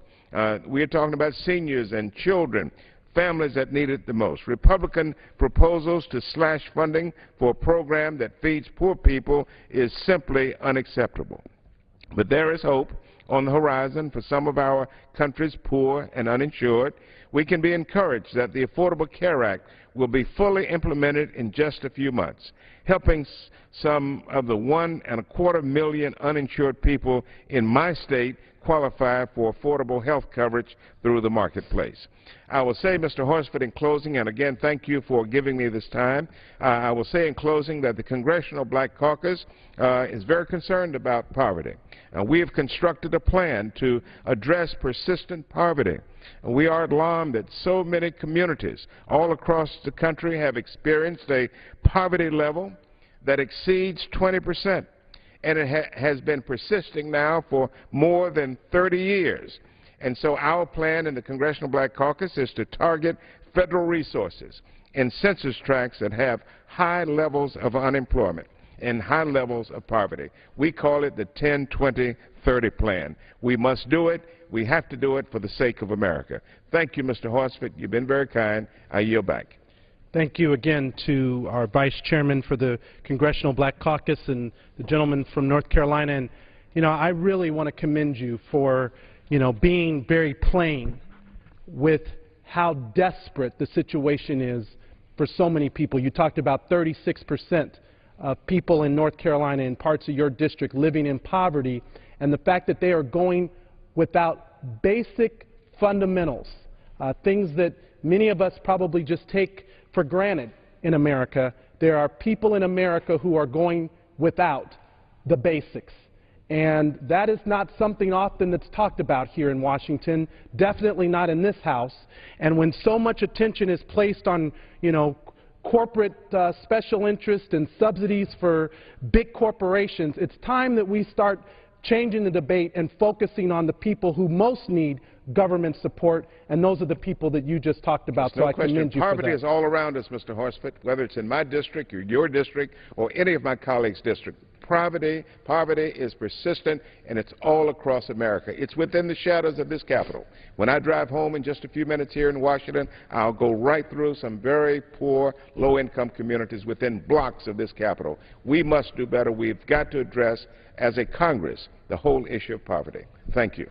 Thank you. And you were very clear, and I know Mr. Clyburn would expect nothing less than for us to lay out what our solution is. I know some people ask, well, what is the Congressional Black Caucus's position on how to address poverty? And you touched on it. It's the 10-20-30 policy. This means that 10% of funds from certain accounts would be directed to areas that have poverty rate of 20% for the last 30 years in America. So rather than, you know, spending money everywhere, let's spend it where there's the most need, the most critical need, and where there has been generational need now for 30 years, so that we can see the type of outcomes, the return on investment, and the change that people so desperately need. Absolutely.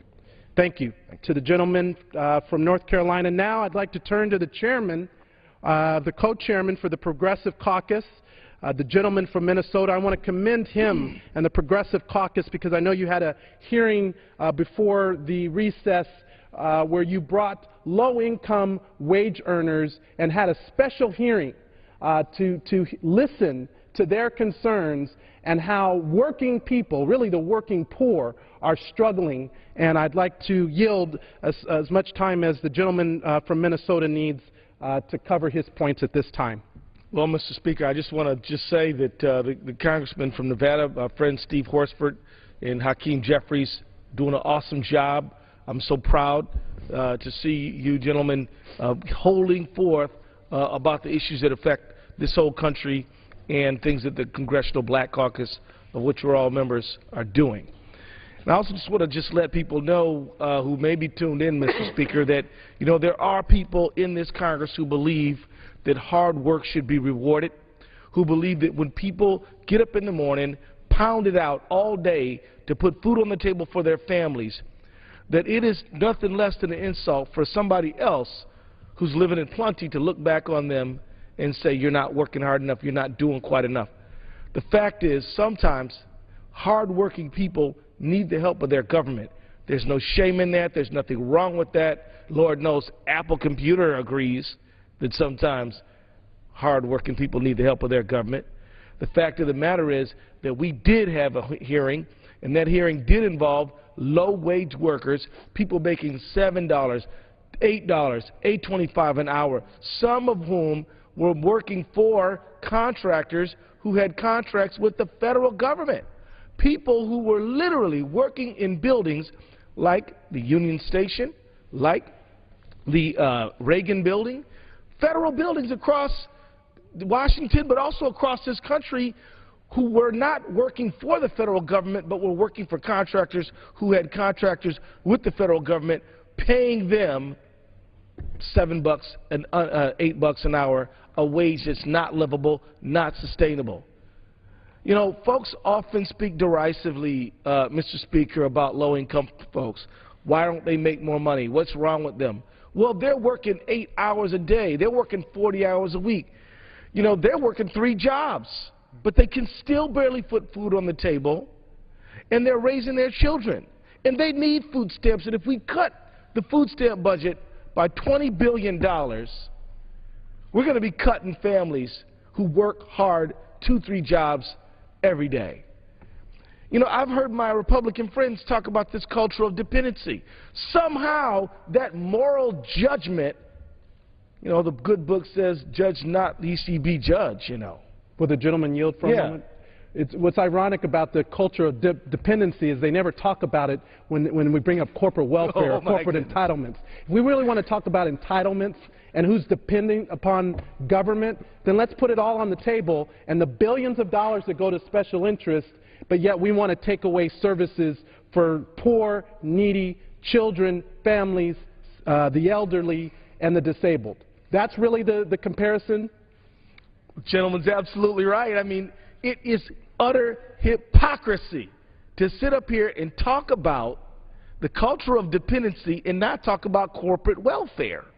You know, me and Senator Bernie Sanders, an awesome gentleman, by the way, have a bill called End Corporate Welfare Act, in which we identify $110 billion worth of corporate giveaways to big oil, big coal, and big natural gas. Now, look, these are industries that are making record profits. ExxonMobil is not having any trouble. Why do they need the American people's money?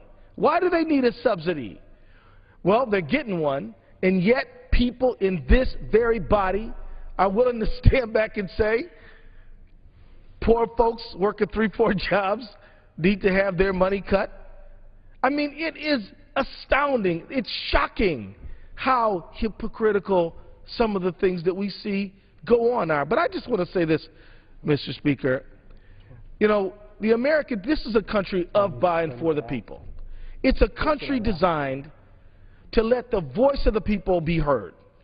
And yet sometimes the people's voice is muted because it's so difficult for the average person to take off time, to come down here, to talk about what they want to talk about, to be able to access their government. And so this is times when you and Mr. Jeffries can come down here and talk about the importance of food stamps, of TRIO, and talk about the absolute concentration of wealth at the very tip top of the economic stream in this country. I mean, I'm going to wrap up here, Mr. Horsford, but I just want to wrap up by saying this.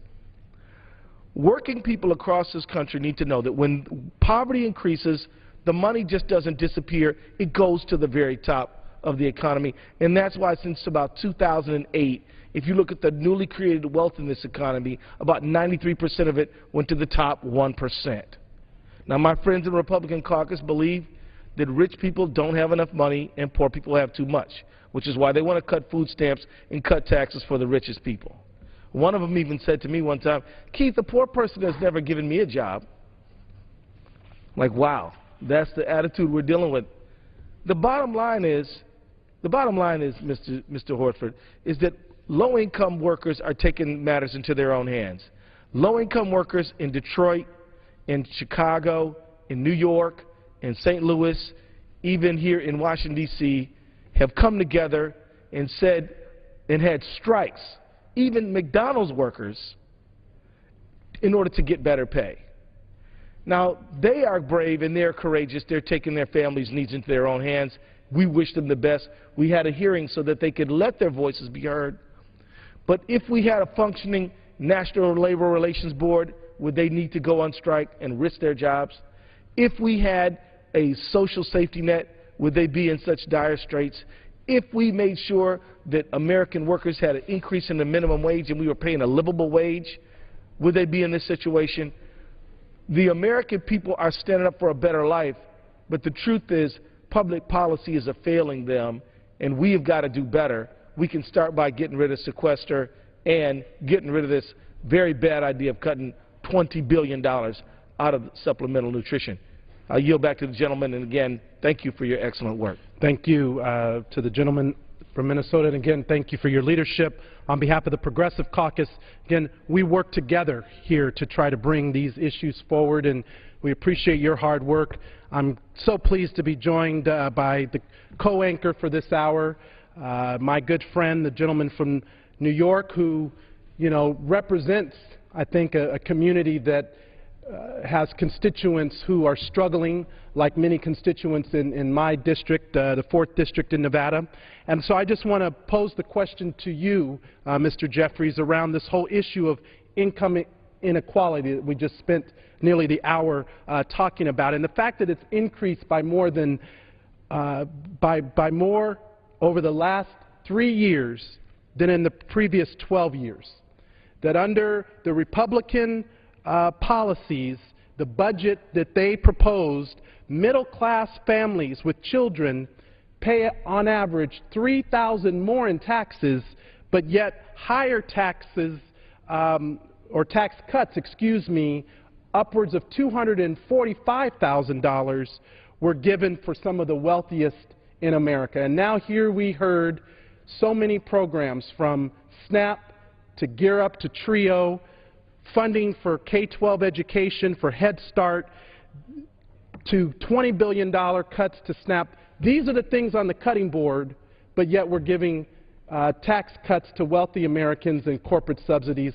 What do you say about that, my friend from New York? I yield to you at this time. I want to thank my good friend, the distinguished gentleman from the Silver State, for once again anchoring the CBC special order, this hour of power, where for the 60 minutes that we've been allotted, we in the Congressional Black Caucus have an opportunity to speak directly to the American people on an issue of great significance, income inequality, which, as you've pointed out, Representative Horsford, has increased, gotten worse, not better, in recent years, and in fact in recent decades. It's a very troubling trend.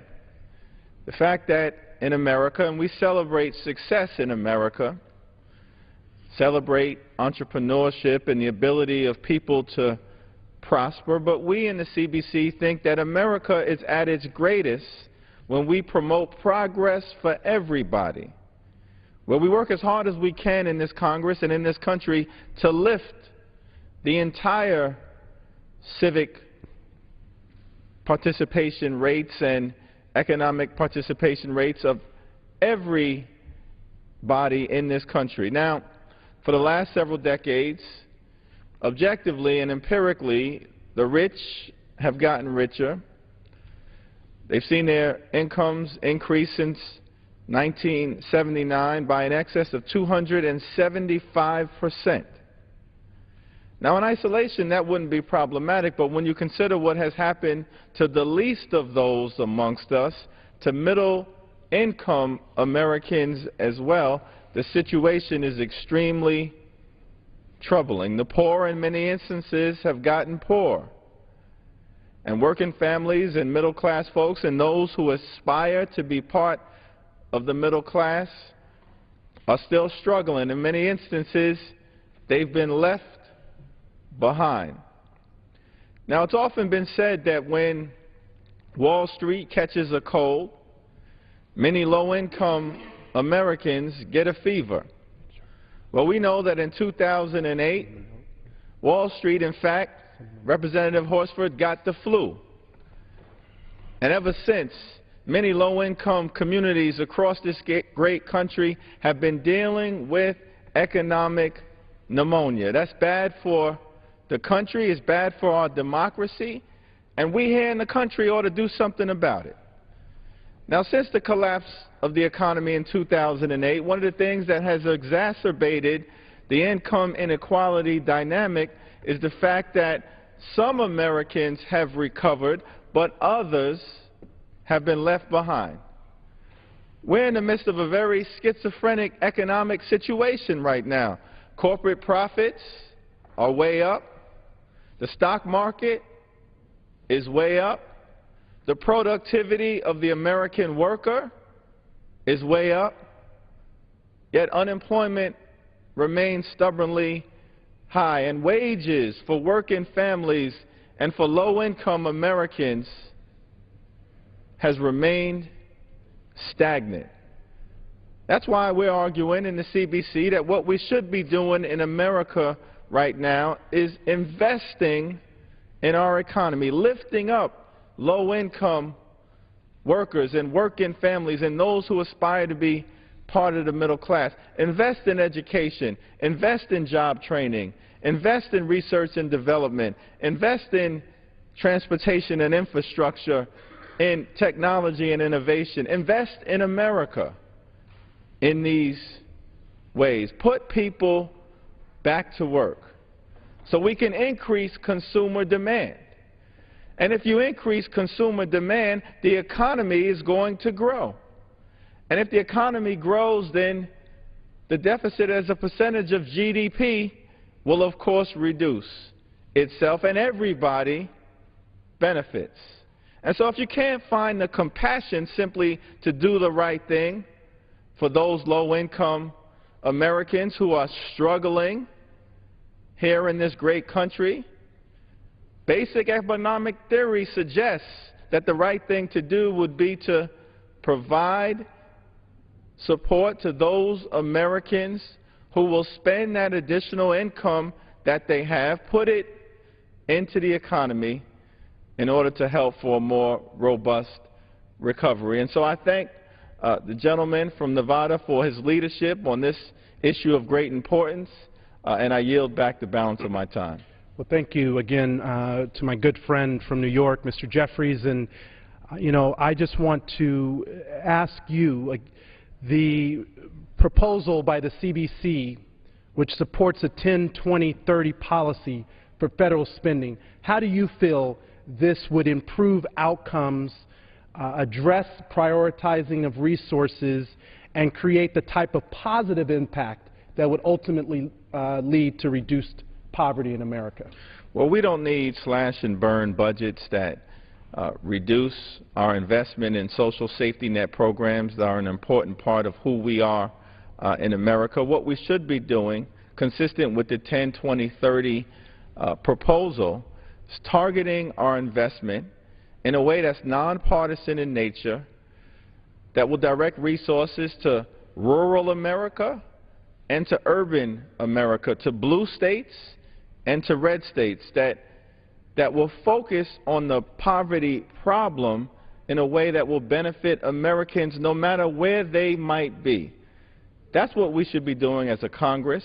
That's what 10-20-30 is all about, and I'm hopeful that we can find our way to a bipartisan meeting of the minds, find common ground, and engage in investing in programs that will lift people out of poverty in this great country.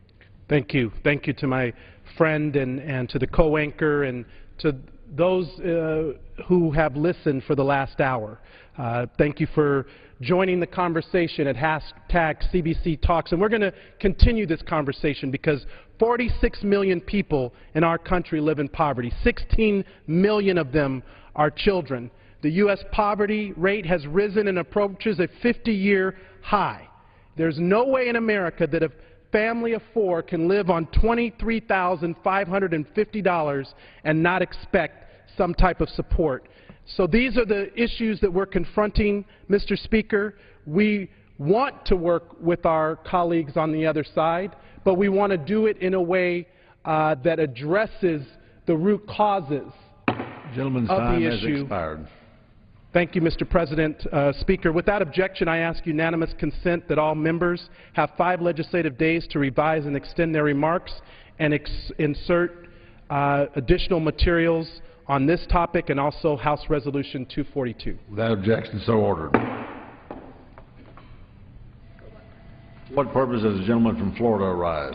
Mr. Speaker, I send to the desk a privileged report from the Committee on Rules for filing under the rules. The clerk will report the title. Report to accompany House Resolution 243, resolution providing for consideration of the bill H.R. 2216, making appropriations for military construction, the Department of Veterans Affairs, and related agencies for the fiscal year ending September 30th, 2014, and for other purposes, and providing for consideration of the bill H.R. 2217, making appropriations for the Department of Homeland Security for the fiscal year ending September 30th, 2014, and for other purposes. Refer to the House calendar and order printed.